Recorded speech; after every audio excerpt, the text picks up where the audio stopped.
Assalamualaikum dan salam sejahtera. Seterusnya kita lihat tajuk fotosintesis iaitu titik pampasan. Jadi kita tahu titik pampasan ialah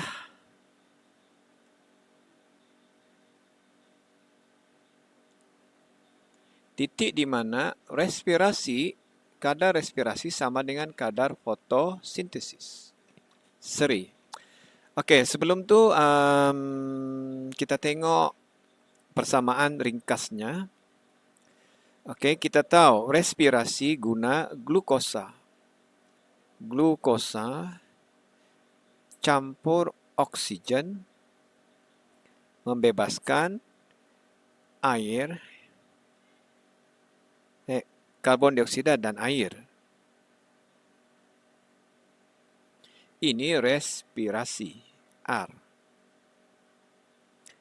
Tetapi fotosintesis berlawanan, iaitu menggunakan karbon dioksida dan air untuk buat glukosa. Jadi ini fotosintesis.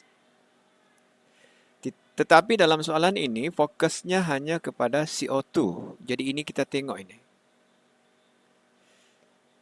Jadi kalau CO2 tinggi, kalau pengambilan CO2 tinggi,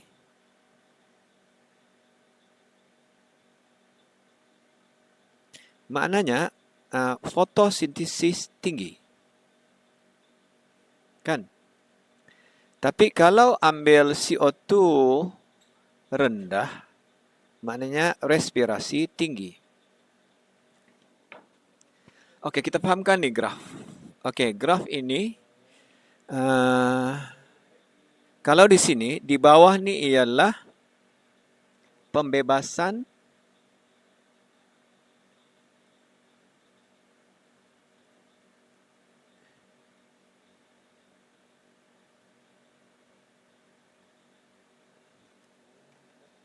maknanya di bawah ni lebih kepada respirasi ni tinggi. Sementara di sini fotosintesis tinggi.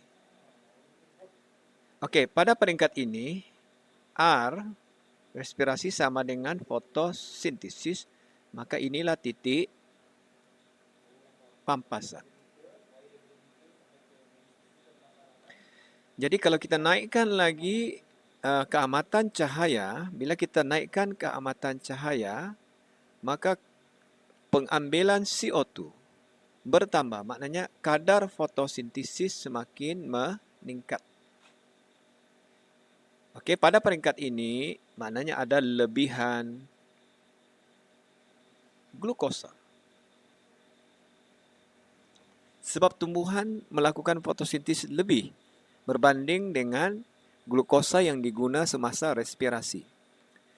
Jadi, maknanya kalau kita mahu tumbuhan itu menghasilkan gula, kanji atau buah, ubi lebih banyak, keamatan cahaya mestilah lebih tinggi dari titik pampasan. Kalau di bawah ni terbalik.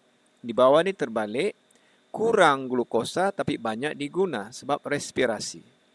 Jadi kalau paham graf tu, boleh sudah jawab soalan. Okey, kita sudah tanda titik pampasan. Kenapa kita tanda? Kerana pada peringkat ini tiada pengambilan CO2, kosong. Tidak bertambah, tidak berkurang.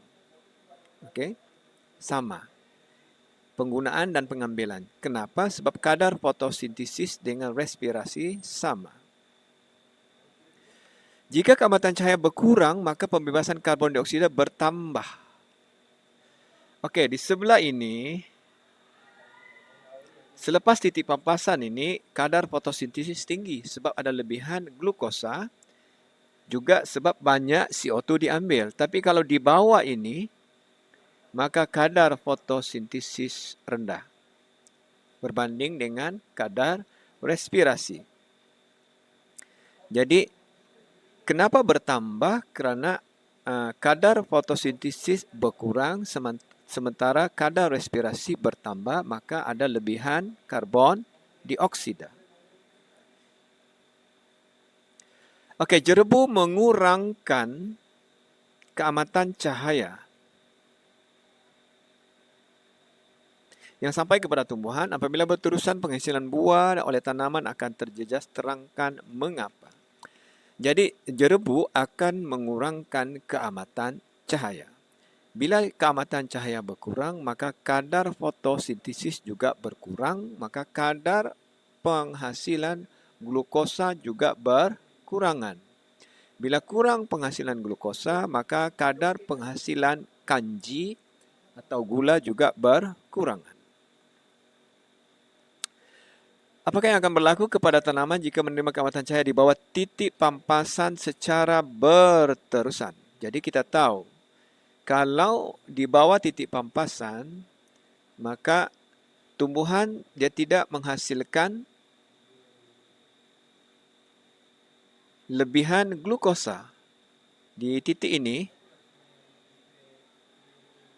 banyak penggunaan glukosa. Jadi akhirnya tumbuhan akan mati kerana kekurangan glukosa ataupun kerana kekurangan tenaga. Itu makna graf titik pampasan.